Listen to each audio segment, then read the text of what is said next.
All right, guys. Thanks for dropping back by the channel. And again, thank you guys for all the support and positive vibes you've been leaving me on the old Facebook and Reddit and Instagram. I really appreciate it. It's been a lot of fun, and I know it's been a rough 2020, and it's it's looking rougher. But yeah, maybe this can give you a pleasant distraction to sort of reset yourself. Um, yeah, we're gonna make some Beskar steel like true Mandalorians and at this hour. So let's get into it. You're going to need both Affinity Photo and Affinity Designer for this. The first phase of this, which you can either choose to do or just download my free brushes that'll be up on my website, is that you need to build the brush for this project. I'll show a clip of it here on the video so you can see the quick version of basically how I built the file or the nibs for these brushes. But if you don't want to spend that time and you want to get right into the fun stuff, just head over to my Gumroad page. There'll be a free file with these brushes for both designer and for photo that you can use. Um, I've got a set of vector multiliners and a set of raster multiliners that'll be up over there. It's nothing fancy. It's just a utility to sort of get you started and show you where you need to go if you want to make your own Beskar Steel merch. Um, so yeah, let's get into that. I'll talk a little bit about the history of this thing while I'm sort of getting the file set up. Let's go to New Document, and you can just leave the standard deal that comes up on the screen. That's fine. You don't have to. You don't need to search around inside the presets there. We'll change the unit of measurement to pixels, and we will change the canvas size to 4,000 by 4,000. Okay, and 300 DPI is good. And then we're good to go. We don't need a transparent background. The orientation doesn't matter because we're working on a square palette or a canvas rather. Okay, so we'll hit OK and then we'll be good to go from there. Now, the first thing that we want to do is we'll go over here to our layer stack and we will add a fill layer. And this fill layer we will use, oh cool, my gradient tool is already selected. So over here on the left, you'll see my gradient tool is selected.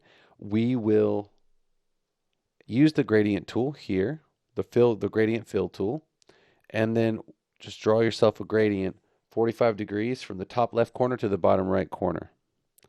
You can snap the little fill swatches there into place on each corner. Now what we want to do is we want to change that fill color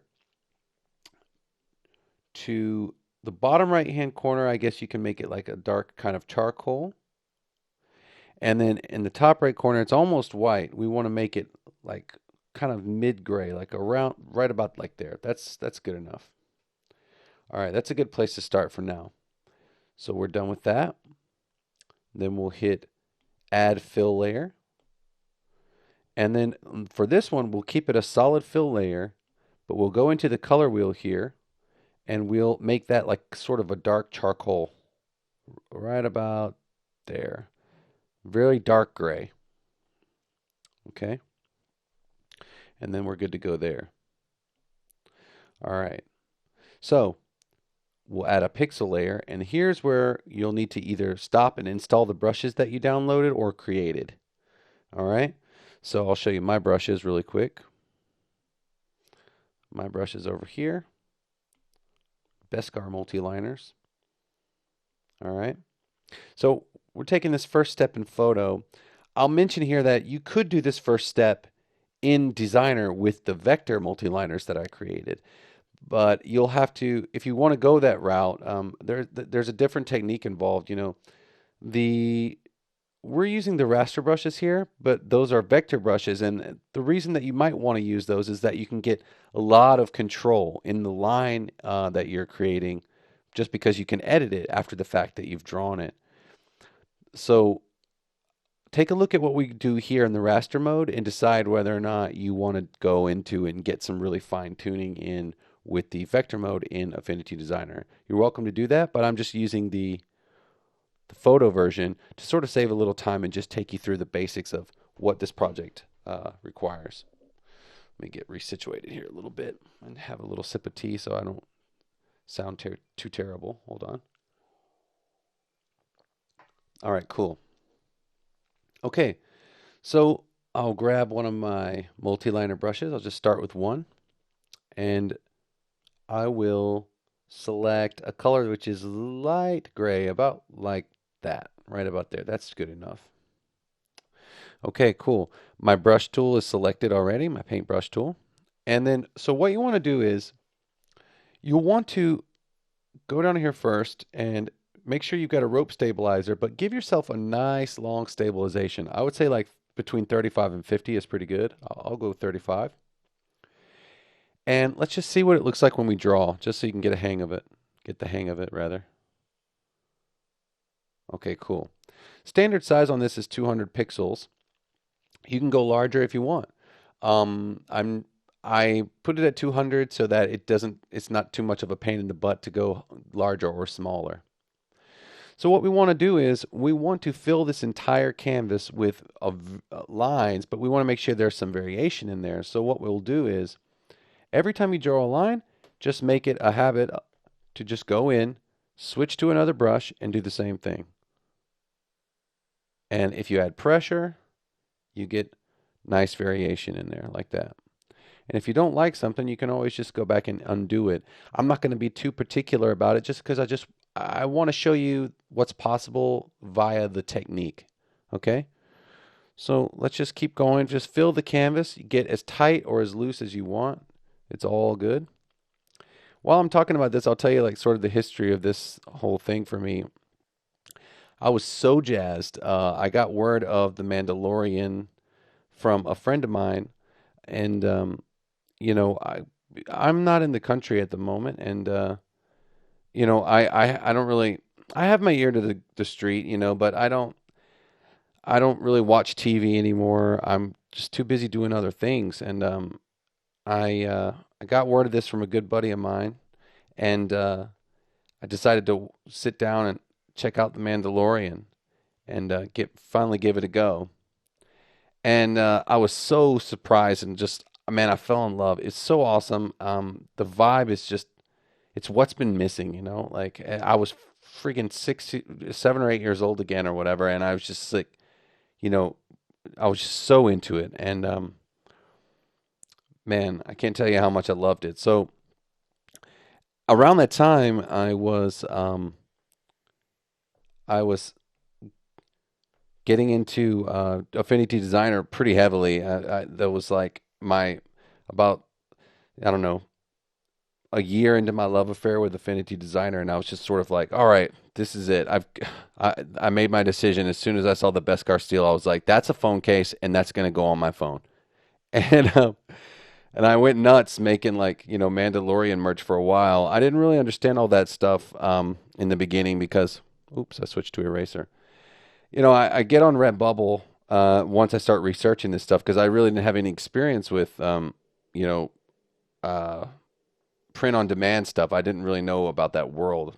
Um, I get into it and I see there's just like tons of Mandalorian merch like all over the place. So I'm like, I just lost my mind and I went for it. And then I found out that there's all these, legal problems with that. And the way I understood it was that like, you could make stuff, because I guess I was under the impression that like Redbubble had some sort of agreement with all these media companies, and but it turns out that's they do have those with certain companies, but they did not have one of those with Disney, and so I call it the great merch purge of 2019 because once I had a couple of designs up on the website, they were doing really well for a while, and then like Lucasfilm came in and just removed all of it, and then subsequently, a lot of the designs that I created ended up on Chinese websites like Alibaba and stuff. People are like stealing my designs, and I took them all down. I still got a few up that do pretty well, and the reason that they're still up is that they don't infringe on the copyright in any way because I changed them enough to where the it's considered derivative work, and and that's really cool. I'm glad they didn't take those things away because some people really like them and they'll come back and grab them from time to time, and it buys me a cup of coffee here and there. It's pretty cool. Um, but yeah, I made some pretty popular Mandalorian phone cases at one time, and you know, I just thought, I- I think the reason they took them down is because I put the Imperial symbol on the actual Beskar, and I don't have the copyrights to the Imperial symbol. I tried to change it a bit to make sure it wasn't like completely ripping off the real Imperial signet there, but it was just too close, and they took it down, and they let me know in an email. Redbubble people are really cool. I gotta give a shout out to them. Like they're super cool, and they work with you. And I've never had a bad experience talking to the Redbubble people. They're really awesome. Ever since I started making like shirts and phone cases and stuff, they've been super cool with me. So yeah. Anyway, the whole point of this is once you make this, there's no limit to the stuff you can do with it. And especially if you're just looking to like customize your own gear and make your own stuff. So, yeah, that's why I'm putting this out into the world, and I hope you guys are going to enjoy it. Okay, look, if you followed along with me while I'm talking and if you've done your own lines, you should have something that looks similar or better than this, similar to or better than this.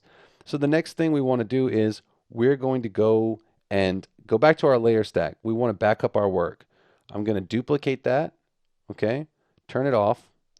And then what I'm going to do is I'm going to take this and I'm going to take that fill layer that we created just a few minutes ago, and um, going to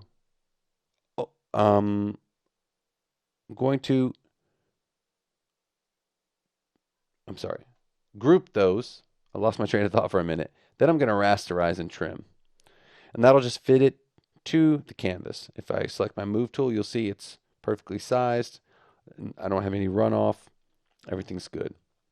So now the next thing I want to do, I'm going to go up here to the top left corner and select the third icon from the left, which is the Liquify Persona. Now, the Liquify Persona, it looks a bit daunting at first, but trust me, once you start playing with it, you'll get addicted to playing with it, and then you'll be able to learn it in and out. You only really need to mess with like two or three of the settings in here to do this. So the first thing that you should know is that all of your brush tools for the liquefier over here on the left, and we'll go through from the top to the bottom. You've got your view tool, your push forward, push left, twirl, pinch tool, punch tool, turbulence tool, mesh clone tool, reconstruct, freeze, and thaw. I won't get into the complicated stuff here on the bottom. You don't need that right now, although once you start playing with this, you'll be able to, if you learn to master those tools, Liquify is just a mind-blowing tool that's been put into Affinity Photo. Um, yeah. So right now, just stick with the push forward tool. The brush width is at you know, 1024 pixels, I think, is standard. I'm going to change it to about 2000. And see, we're just going to do a little test run so I can show you how this is going to work. Once I start to do this, I'm just making very light circular motions. And what you'll see there is, look at how that mesh, it's sort of created like a topographical map in order to warp the pixels that are on the page. If you don't like something that you've done, just hit cancel. But once you do that, you'll be outside of Pixel Persona, or I'm sorry, Liquify Persona, back into the, there you go. We don't want that. But that's what will happen every time, if you create something that you don't like and you hit cancel. Think of this as like a live operation that once you get out of it, it's assuming you don't want to use the tool anymore. So it just goes back to regular Pixel Persona there, and you have to go back into Liquify Persona. Another thing is this mesh grid here. We can change the way this mesh grid operates. I'm going to take this up to about 20 just to show you the difference. So it changes the grid spacing, okay? And now look what happens when I move around my push tool. I don't know if you can see it, but the area is being affected differently, and it's much broader. Okay? So it's all about the type of transformations that you want to affect on the page. If you want to get micro with it, get micro with it. If you want to get macro. You can use that mesh to help you achieve that. I'm going to leave it like this. And now what we're going to do is we're just going to use this push forward tool and just sort of move things around. And I'll give you a few little pointers as you do this. Go slowly. Don't go too fast. You find something you like, you can apply it, and it'll be permanent. And don't worry, you've backed up your original lines. So think of this as like the fun part. You're playing right now. I'm going to go back in here, set the mesh again. Oh, just double check that it's set the way I want it. And then I'll start pushing again. Let's look at some of the other tools just so you can get a feel for them. We'll get this push left tool. Just going to hold it down.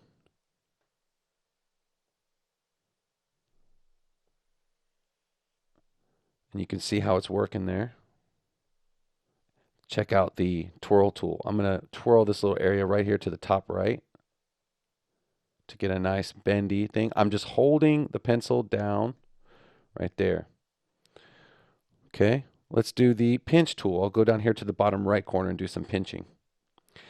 It's a little counterintuitive. You would think that pinching means to like scrunch up the thing that you're editing, but it actually blows it out like it's kind of a bubble. And I guess it's saying that it's imagining that you're pinching the mesh and pulling it upwards, and then that means everything is sort of sliding down that imaginary 3D slope you're creating.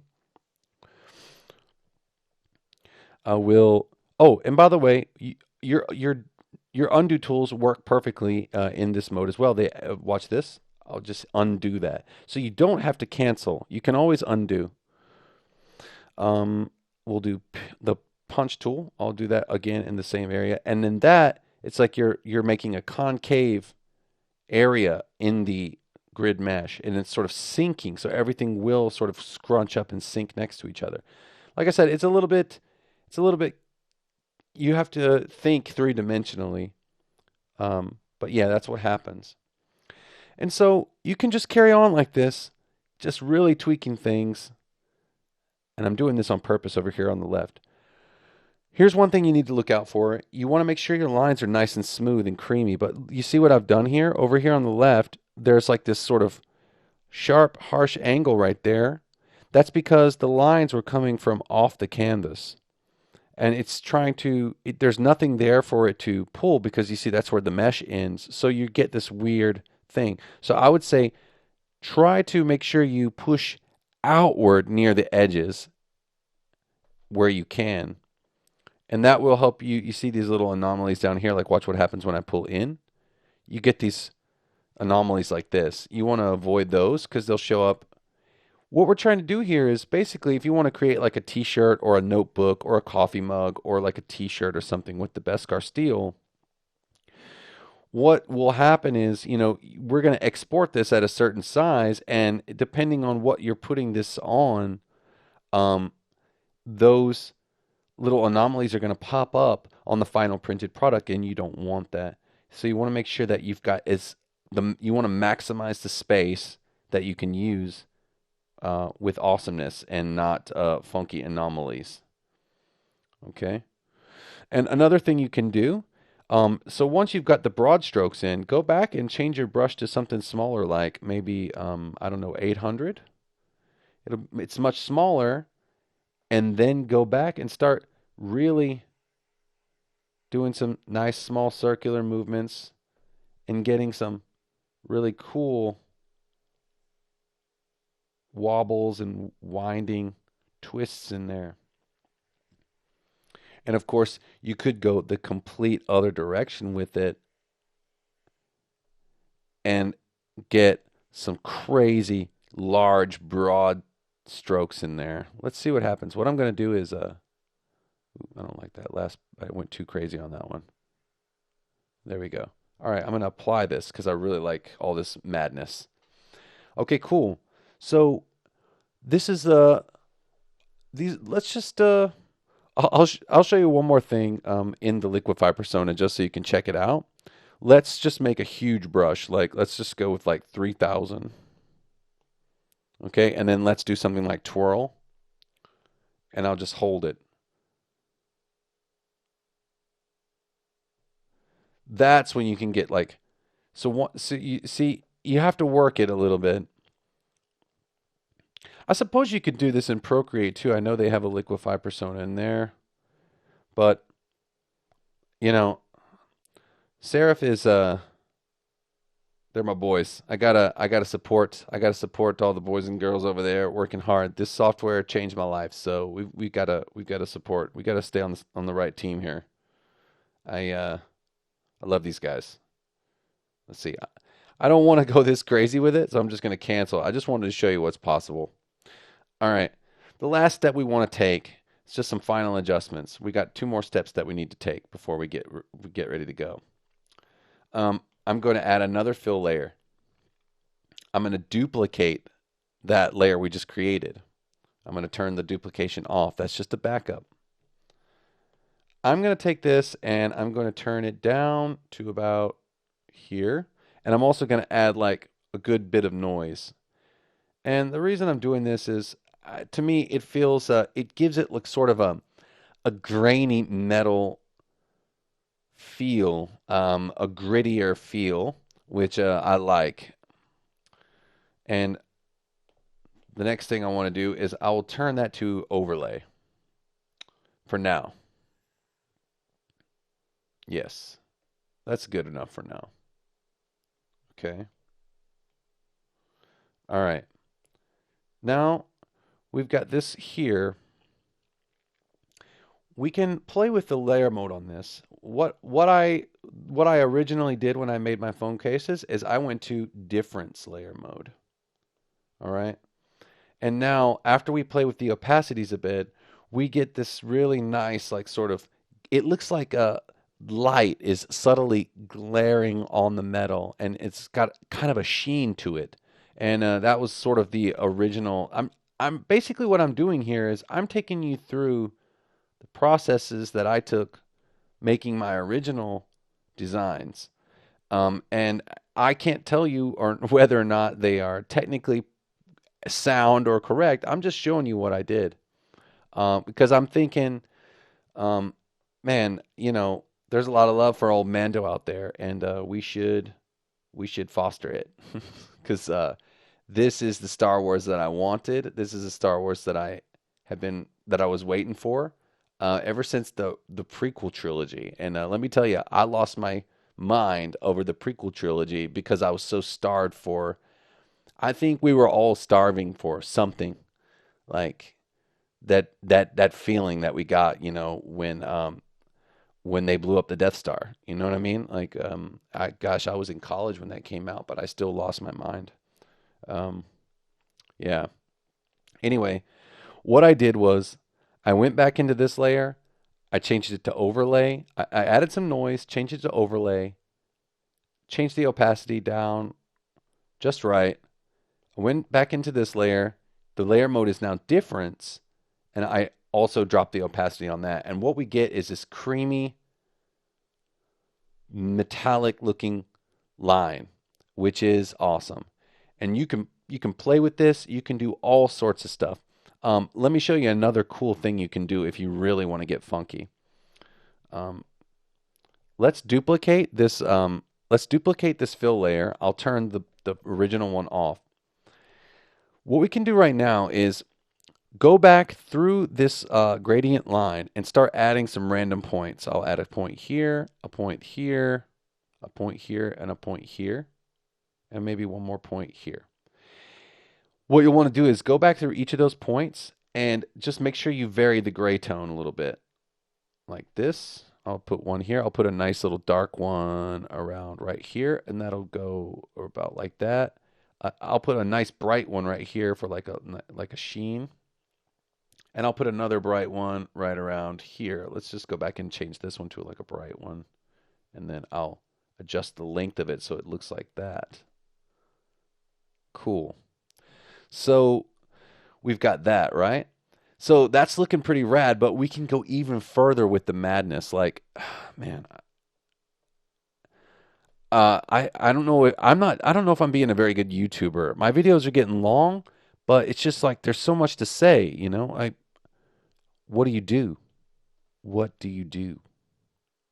Okay, that's good enough for now. Oh, okay, wait. Let me add one more, like little tiny, like dark line in there. Just we've got to, man. I want to get funky on this, like James Brown funky. All right, cool. So the next thing I want to do in our little funky exploration here is I'm going to rasterize that layer. So basically, it cements the gradient. Now, take this layer into the Liquify persona and watch the magic happen. Check it out. I'm going to leave the grid just like I left it, at spacing it like 17 or 18 is fine.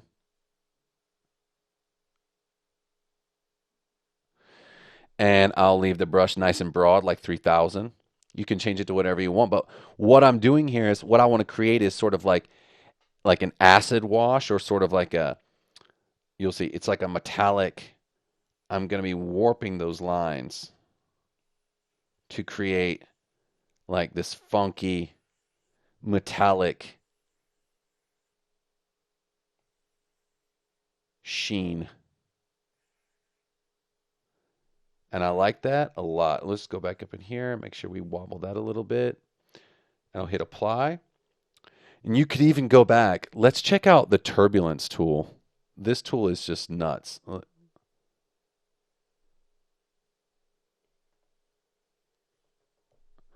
That's so subtle that it's not even noticeable. I should have done it in the first place. But basically, things get really gnarly and warped when you use that turbulence tool. I'm going to cancel that. We're just going to leave it like this. Guys, that is just one way you can take it. I mean, if you want, leave it like that. If you want to go back to this, leave it like this. I wasn't brave enough to put this one on any of my previous phone cases, but maybe you will be, and maybe you will be the next. You'll have the next bad to the bone phone case at your Mandalorian watch party. Um, uh, anyway, yeah, okay. So this is step one completed. You can Well, I'm going to take away the funky one just to keep things simple and not be too distracting. So we'll keep it back to the simple one. So what you want to do next is just export this somewhere that you'll be able to grab it and throw it into Affinity Designer. Export it as a JPEG, export it as the highest quality, okay? And then we'll get into our final design work in Affinity Designer, all right? By the way, I mean, anybody new to this, I mean, I'm sure you guys know. So you just go here, hit export, highest quality, whole document, keep it nice and simple, then hit OK. Once you've done that, open up the file in Affinity Designer and we'll see you there.